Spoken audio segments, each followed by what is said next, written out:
What is going on, FA Nation? Welcome to the Fantasy Alarm NBA DFS live stream. I am your host. What is going on, boy, FA Nation? Here to preview the 11-game fantasy slate we have on tap. Thank you to our producer for today's show, Matt Sells, behind the scene, blaring, doing a banger. And he's blaring Baby Shark in our ears right now. I would just like everyone to know. So we are, dealing with that while we do this live stream. So, if you didn't think we were multitaskers, well, think again. John, 11 games tonight, huge slate. I think we should just get right into it. We have a lot of big Vegas totals. 236 currently paces the way in that Golden State New Orleans game, and that's a total without Jahlil. So obviously things could change for the better, for the worse. Probably more on the spread. It's currently 4.5 in favor of New Orleans. But we do have games like 227 in the return of Russell Westbrook. Well, not the return, but his first chance at vengeance against his former team, and that's a 10-point spread. There aren't ugly games, and you and Sean alluded that too on the podcast. Indiana Detroit's at 213, but we're using guys from that game. I mean, that game is probably going to be pretty popular, wouldn't you say? And It's 213. So there aren't many ugly games in this slate. I guess Orlando Toronto would be the one ugly. It's down to 210. It started at 213. It's a slow-paced game. That's the only reason really kind of off of it. But no, overall, like you said, pretty much everything is over 210, which is something we haven't really been accustomed to in previous years. Like you said, there's a bunch of games that are over 220. I think more importantly is the fact that there are 3 games. I think it was 3 the last I checked that are over a 10-point spread. Charlotte and the Clippers are at 15.5. Cleveland and Milwaukee is 15.5, and then you have OKC and Houston at 10. So maybe you substitute the low point scoring games now for ones where maybe the starters don't get a full run because there's a big blowout. But I mean, like you said, there's a lot of good matchups here. Even in those low total games, there's players that we're going to talk about that we're both very much on tonight. So, John, let's just take 2 minutes just to talk about this, because I think it's worth mentioning. How do you approach these games with 10+ point spreads in cash? Because we look at Giannis against the Cavs and we're like, holy crap, it's Giannis and it's the Cavs. And then we look at Russell Westbrook going back to face his old team. But if they're not playing in the fourth quarter, can we trust it for cash games? I mean, obviously it's not ideal. You want your guys playing as many minutes as possible. I'm more likely to think that OKC can hang around Houston for a little bit because there's no real defense being played with Houston, despite the fact that they still have, they have great scorers. So they're scoring a lot, but they still don't have anybody really to defend the basketball. So I think the Thunder may be able to hang around there a little bit longer and keep that game competitive for longer. With Milwaukee, that game could be over by halftime if everything goes the way we think it is. The one thing is, and I have to check on the rotations, but they used to sub out Giannis, didn't they? Still do. They sub him they bring it's 4 minutes and they sub him out of the first quarter, and then it's So that worries me a little bit. If they sub him out, Milwaukee goes on this tremendous run, and then the 28 minutes of Giannis plays in a blowout. Anyways, maybe he sees less. But in the 28 minutes last game, he still put up over 70 fantasy. That's just the upside that he brings to the table. So I'm not as much on Giannis over on FanDuel today. Him being the top price all the way to the top, 12.5. On DraftKings, it's maybe a little bit more conceivable because he's not too much more than the other guys where there's enough value that you can fit him in your lineup. Okay, I think those are all good points. Just a quick injury update. Joel Embiid, game time decision. Jrue Holiday, questionable. Mitchell Robinson in. Reggie Jackson out. Jeremy Lamb out. And Ricky Rubio is probable, but they're still listing him as a game time decision, which I don't understand. But, John, 11 games. Let's get into the playbook where you break down all 5 positions, obviously. And we start at point guard, where I think we could just say Russell Westbrook is going to be the chalk and move on. Would you say? I mean, everyone loves a good revenge game, right? I mean, it's not only that he's going to be chucked, it's that, especially on DraftKings at least, FanDuel is the top price point guard, so he's a little bit more expensive, and you kind of have to figure out what you're going to do, in that aspect. And I mean, obviously he's expensive on draft things, all things considered, but there are a couple other guys, and with the multi-position eligibility that maybe you move around. But I mean, he's 9,400 on DraftKings. He's giving you back-to-back 60-plus fantasy point production. Playing in the low 30s. It's not like he's playing 40 minutes in those games, and both of those games were pretty high scoring as well. And I think the Thunder could keep this game competitive for a little bit. So of course Westbrook for me in GPPs is a great option. In cash games, I think he's going to be one of the more highly owned play. But something that you brought up and you've kind of really been in on today, and we back and forth, me and Sean discussing lineups like we all do. We don't make this a one-man show here. Is Steph Curry. And you brought up the fact that there is really no defense being played with New Orleans. We've seen that now in every game that they've been in. Teams are just scoring at will. They're running up and down the court, playing very fast-paced games.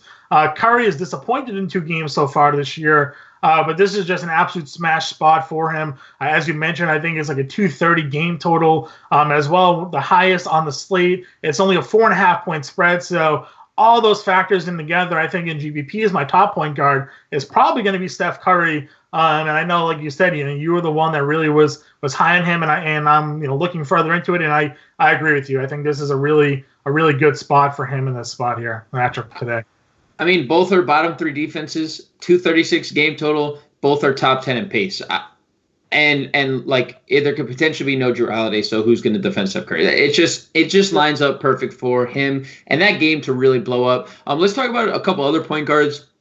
Definitely some really interesting GPP options in Trae Young, Kyle Lowry. I think both are definitely tilted GPP than cash games. And then your boy Malcolm Brogdon. I'm gonna pass the torch from me to you on the Malcolm Brogdon fandom. He has definitely become your boy, but I mean it's warranted because he's right now the guy in Indiana. And then 3 more guys on your point guard list: DeJounte Murray, Lonzo Ball, George Hill. Break down the rest of the point guard position and why you like these guys. Yeah, I mean, I think Trae Young is just a GPP pivot play, probably low owned today. Even in a matchup where he thought maybe it wasn't the greatest the other day, he still went out and put over 60 again. The kid is off to a fire start, averaging 38 actual points with 7 boards and 9 assists. I mean, he's doing absolutely everything. I don't think many people will be on him because Philadelphia considered a stronger defensive team, but I think he's gonna be far too quick for Ben Simmons to defend. If there's no Embiid in the middle there, that could open some lanes as well. Maybe they put Richardson on him as the defender to keep up with the speed, but I think in GPPs, if you're kind of be contrarian, I don't think many people will be on Young, giving Curry, Westbrook, and whatnot in the lineups today. Kyle Lowry, filling up the stat sheet over there with Toronto. Now there's no Kawhi Leonard, no DeMar DeRozan. It's really him and Siakam, and the ball runs through Lowry now. Siakam not really a ball handler, so he's still enough to score. You mentioned DJ Augustine defense, undersized, not very good defensively. So you get Lowry in that low 7K price tag. Big fan of his. Of course, Brogdon's our boy. Once he signed with the Pacers, I was all over him. You and I had loved him in years past, coming off the bench for Milwaukee in cash games. Double-doubles in both games this season, including one game already against Detroit. We love attacking point guards against Detroit. No Reggie Jackson means he's getting Tim Frazier defense. He's getting Derrick Rose for most of that game. So great spot for him, definitely on DraftKings at 6,900. And then we talk about the bottom 2 guys here. Lonzo Ball, now over 30 minutes in each of the last 2 games. He's filling out the stat sheet. He's in that 236 game pace that we're absolutely in love with. So I think he makes for a great game stack option. And then my value play that I threw out there today is George Hill. We talked about Brogdon leaving. I think Hill sort of just retook that spot from him. He's the first guy off the bench for them. He spells Bledsoe, who is a little bit banged up as it is. Only $3,300 on DraftKings, only $4,000 over on FanDuel. And he's playing, 27, 28 minutes a night. He's the guy that can score. He can get steals for you. So I'm not telling you he's going to go out there and break the slate, but if he gives you 20 fantasy points at 3K, you're golden. And this has a 15.5-point spread. If this gets a blowout, maybe he gets additional run. Maybe he plays 25 minutes, 26 minutes in a blowout. So George Hill definitely in GPP lineups tonight for me because he's going to let you kind of build that stars and scrubs lineup because there are a lot of other value plays to talk about today. If Jrue Holiday sits, how much exposure do you want to Lonzo Ball? because I think I want all the smoke with Lonzo. Yeah, I definitely like him a lot. I was in on him at night one. I was disappointed they only played like 25 minutes because he still gave you like 8, 5, and 5. And I'm not expecting like an efficient scoring out of him, but I think if he gets 30 plus minutes, he can give you sort of that low triple double upside. He played with over 30 minutes with Holiday in that second game, so I think even if Drew plays, I'm not too taken off of him as much. I still think Ball. I think they realize he's their best point guard. He's their best passer for sure. You can knock the kid all you want because of his dad, and his shot's a little weird, but he can move the basketball, he can pass the basketball, and he's long, and he can get in there. So I'm still going to play Ball in GBPs. I just think, especially in game stacks, it's a good spot. And as I've mentioned before, they don't have any defenders left in Golden State. Livingston's gone, Klay Thompson's hurt, Iguodala's gone, so they don't have any longer defenders. Steph's not going to defend him, and Draymond's probably going to be on Ingram. Not that they would put Draymond on a point guard anyways, but they kind of lack defense there now in Golden State. Let's move on to the shooting guard position, where Zach LaVine tops our list with Shai Gilgeous-Alexander behind him. One of your favorite plays of the slate, and you've been touting him all day. He was the cover of the playbook. RJ Barrett has made the playbook. I think it's fair to say that I love Derrick Rose. I think that wouldn't be too far-fetched for me to say. He's going to be firmly in play today. Where else are you looking at shooting guard? And explain why you like some of these guys you have written down. Yeah, I first want to start off by saying, because Harden isn't in the playbook doesn't mean I don't like James Harden. He's somebody that those top tier guys should always just be considered good plays, unless like specifically said otherwise. But I think it's more useful in my time to focus on maybe some of the mid-tier plays where a lot of the times you're going back and forth, player A, player B, player C even, especially at shooting guard where a lot of these guys are similar priced, similar upsides, and the matchups are not. So Harden's certainly in play. If you play on DraftKings where a bunch of guys have shooting guard eligibility above these guys, they're probably in play too. Booker, Mitchell, all of them are fine. But I do like Zach LaVine because I'm expecting a high-paced game here, not a lot of defense. Drew Holiday officially ruled out, so good news there for Josh Hart, who we'll talk about in a second. Moved into the starting lineup. We know Ingram, and we just mentioned Lonzo Ball. So all those guys get bumps there with Drew Holiday ruled out. Back to LaVine, though, going up against the Knicks, no defense being played there. Top pace teams, Knicks ranked 8th, and the Bulls are 13th. RJ Barrett will be his likely defensive assignment. Barrett's actually been pretty good, kind of held his own a little bit there, but I still like the fact that LaVine is filling up the stat sheet, and I don't think there's going to be too much defensive pressure here against him. So in LaVine, in your baby Bulls, you're a big fan of him, of course. SGA, again, someone who's taking a bunch of shots there in OKC. If I believe, especially in the game stack, that game's going to stay somewhat competitive, I think he's going to be the one really pushing the ball there and driving that offense there for OKC. Chris Paul hasn't been very good in these first couple of games. The first game he was fine. Last 2 games has not been good whatsoever. Maybe he feels a little revenge narrative too, being the one traded from Houston for Westbrook. But I still think SGA and Gallinari is probably the top 2 scorers. For sure, Barrett, as I mentioned, LaVine, not a great defender in his own right. Barrett coming out 21 points, 5 boards. 2.7 assists, whatever, but I actually like the almost 3 steals per game, especially over on FanDuel. Obviously, you get the extra point there, so some bonus there. But again, I actually think Bulls, Knicks, I'm not going to say sneaky stack because I do think people may be on this game, but I think there's some interesting plays in this one to be sort of a pivot stack off of Pelicans, Golden State. So I do like Barrett a lot. Rose, I think we talked in the podcast last night with Sean. Has the second highest usage rate or something like that, like a 35% usage rate with the Pistons. So coming off the bench for them, still plenty of scoring to go around. And he had a good game against Brogdon in that first one.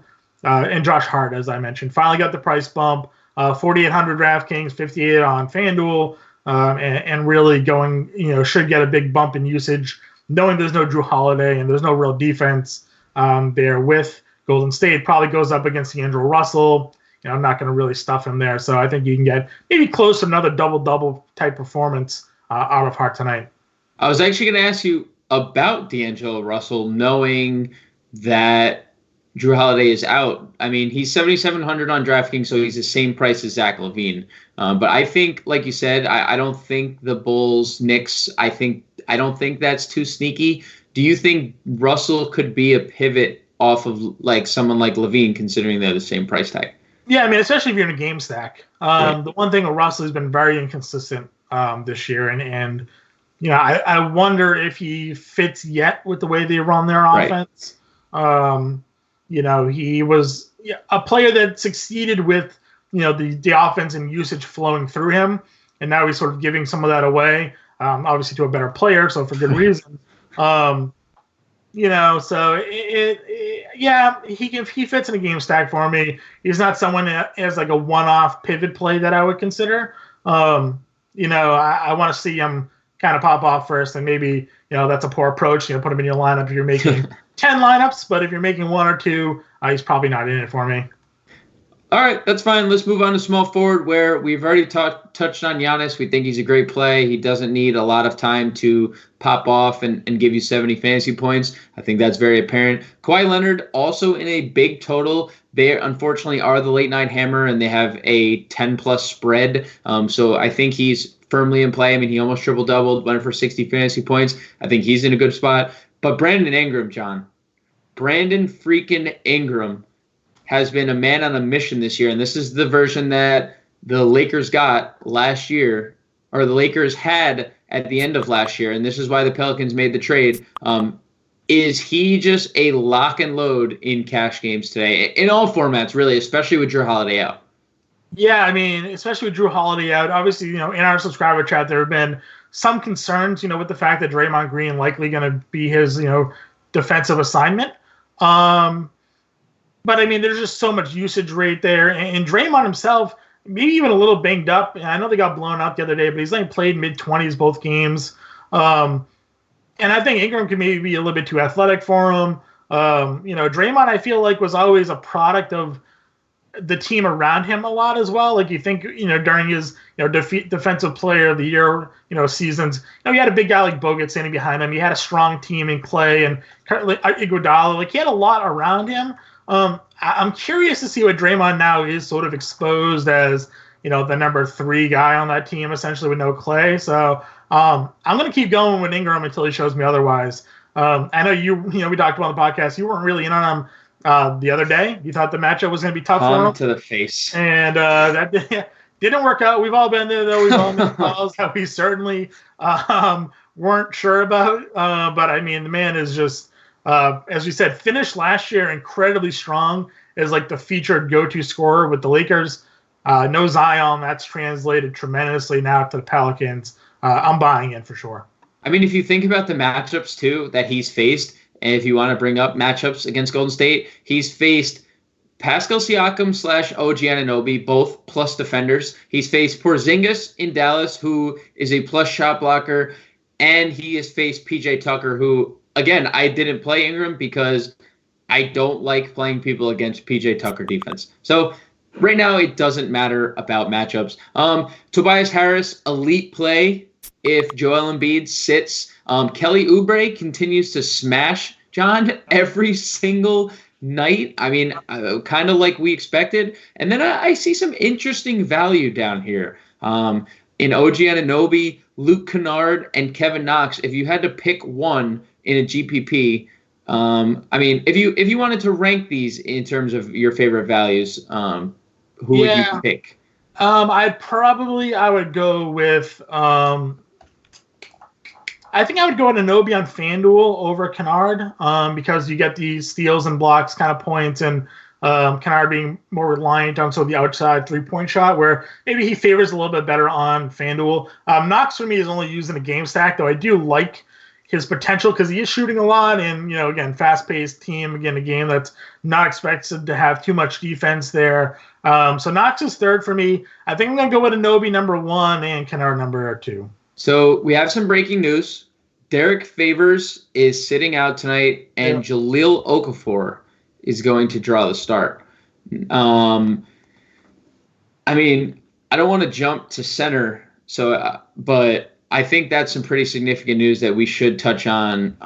Does this give you any interest in Okafor, his price on DK is 3,100 against the likes of Marquise Chris, and Omari Spellman. So, do we have any interest in a basically min salary Okafor? I mean, we saw what Okafor did last year as the starting center when there was no Randall and there was no AD. Playing with him rather. He's always been one that's been very offensively talented. He just doesn't play any defense. That's nice, John. He doesn't play defense. You're speaking very highly of him. He doesn't play. I mean, no, he doesn't play defense. So, that's obviously the question there. But yeah, I mean, I think you have to at least now consider him. Again, we're talking about the high point total here, and the opponents that he's going to be matched up against, whether it's a Chris or Spellman. Draymond could even play a center at times against him. And then you wonder, what the minute share is going to be like. Who would play center, behind him? Is this where we get, Jackson Hayes finally making his, possible debut? And we know he's another athletic, long, big, really good defensive player. Maybe he gets sneaky some minutes in there. And so I like Okafor. I'm still curious as to his minute share that's going to be there. He wasn't one that's playing a lot as it was, and Favors was sort of limited. So sure, if you're game stacking, I think for value play he's in there. He's not someone I don't think I'm going to go adjust my primary lineups to include.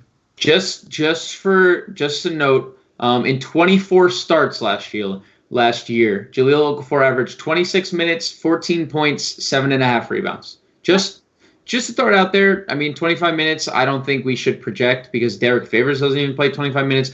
But it's interesting. Let's just hop back to power forward, John. Normally a strong position. Definitely going to be pretty strong again today with the likes of Kevin Love, who has got off to a great start this year. Lamarcus Aldridge, Domantas Sabonis. How would you break down the top of this power forward and just go through the whole position in general?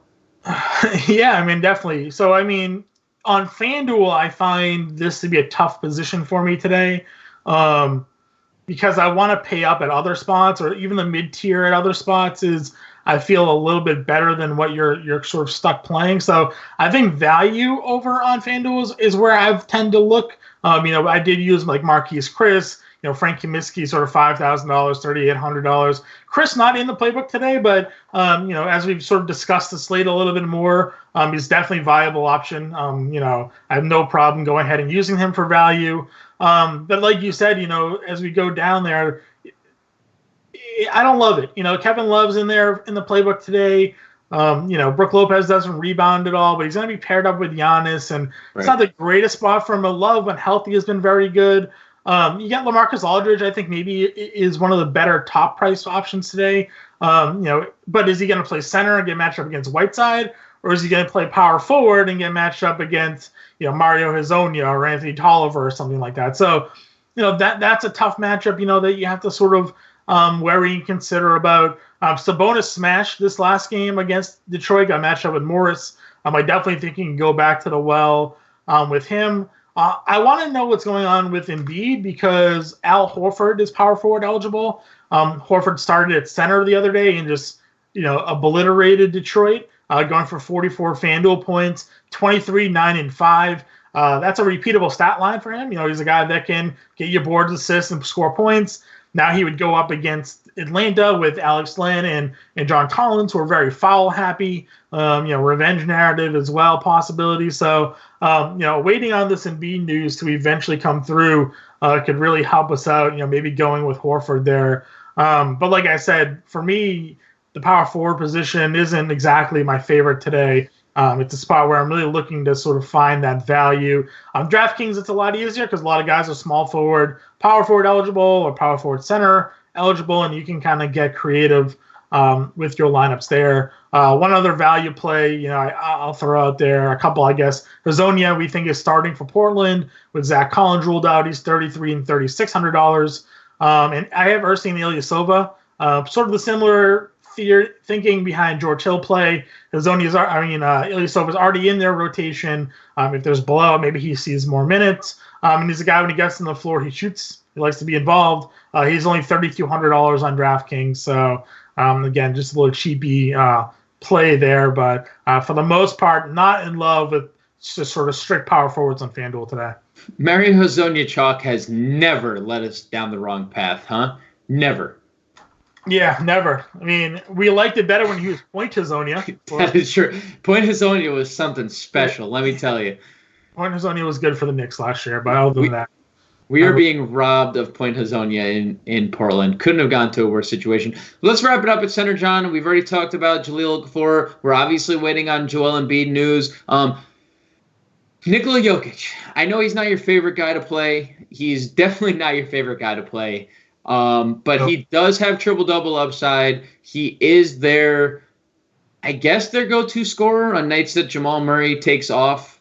So, I mean, he's in a great spot. I think it's undeniable against Old Man Dedmon and whoever else they throw out there. Do you think Drummond has a repeat performance against the Pacers, or do you think that we can – I mean, he's projected a lot of ownership. I think this is a fade spot for Drummond personally. I think that the Pacers have had a week to figure out what they're going to do against him this time around. What do you think about Drummond? Well, they had a season to figure out what to do this time around. And he torched them last year, averaging 21 and 16. And then he went for 32 and 23 on opening night. I think what benefits him the most here is that, like, both center forwards there for the Pacers, Turner and Sabonis, also are outside shooters. So there's just like long rebounds that are for him to get. And then when he gets down low, Sabonis isn't a great defender despite his size. And Turner's just a shot blocker. He doesn't have like the weight to deal with Drummond down low. So, I mean, I'm still trying to get Drummond in as many lineups as I can. I like him more than Jokic because, as you said, I just don't have a good history there. Whenever I play him, he just doesn't come through with the triple doubles. I don't play him on a slate, and he goes for the 60 that he did the other day. This is a good spot for him. He's going up against Dwayne Dedmon for like 18 minutes, and then 15 minutes of Rashawn Holmes, and it's a really good spot for Jokic. Not using him, probably great for a pivot option in GPPs. I think a lot of people are just, I'm not going to say point chasing Drummond because, I mean, he's smashed pretty much every game this season, but it's just a good play for him. I'm also interested in Whiteside. He fouled out of yesterday's game and played 26 minutes, which leads me to believe that he would have played more than 26 minutes had he not fouled out. If we can ever get 30 minutes of Whiteside, I mean, the man has triple doubles before with 10 blocks. So, that type of upside is elite. He also pretty much always gets a double-double when he's playing, anywhere between 25 to 30 minutes. So thinking the fact that maybe he is paired up with a Trey Lyles, who they've started at center, or a Lamarcus Aldridge, or something like that in the paint, I think offers him a really good idea. And he's only 7,600. So for, GPP dark throws, I think Whiteside presents a ton of upside for you. But I think, we're sort of burying the lead here with Montrezl Harrell. Who is $6,400 on DraftKings, $7,200 on FanDuel, and he gets maybe the best matchup so far we've really seen this year, and that has been centers against the Charlotte Hornets, which is a repeat of last year as well. Pretty much the repeat of last year. There was a lot of teams we targeted with centers. Charlotte towards the end of the year just really stuck out to us a ton. To give you an idea of what has been happening to the front court of Charlotte this year, last night Anthony Davis went for 29 and 14. The game before that, Towns went for 37 and 15. And the game before that, Lauri Markkanen went for 35 and 17. And Dwight had a double-double last night. Off the bench last night for them. So Harrell should have little trouble tonight. The fact that he's playing over 30 minutes in 2 of the 3 games this year, we love that because he was a player. It was like him and Lou Williams were fantasy point per minute monsters and never played the minutes that we wanted them to until this year. And they're both smashing. So the value far too great for me to just fade Harrell. DraftKings, get him in your center, get him in your forward, your power forward, your util, however you can make it work. Get him in your lineups. Plus, James, late night hammer. So you're getting the late night hammer exposure to maybe a guy that can give you 50 plus fantasy points tonight in that matchup if all things go the way it could. So for sure, I think Harrell is a must play in a lot of lineups tonight. Let's just pray that Charlotte keeps this close, because in both close games, Harrell's played over 30 minutes, something that we did not get much of last year. We did not see Harrell play over 30 minutes last year very often. John, before we get out of here, any final thoughts as we still are sitting here waiting on Joel Embiid news? It's brutal because the league requires them now to release the news 30 minutes before roster lock. And Sixers play at 7:30. 7:30. So it's at 7:01. Yeah, we'll know 7:01 whether or not Embiid plays or not. So fortunately, we're waiting on Embiid news. I think mostly for Horford. I'm still okay with playing Simmons. I'm still okay with playing Harris if Embiid plays. So if you're really just waiting whether or not to play Embiid, I guess is the other thing. But make sure you leave an open pivot spot for you, because DraftKings allows late switches. So quickly rank 76ers if Joel Embiid doesn't play. Harris, Simmons, Horford. That'll do it, ladies and gentlemen, for the Fantasy Alarm NBA DFS live stream. Thank you very much again, Matt Sells. We'll catch you in subscriber chat for the next 20 minutes. Peace.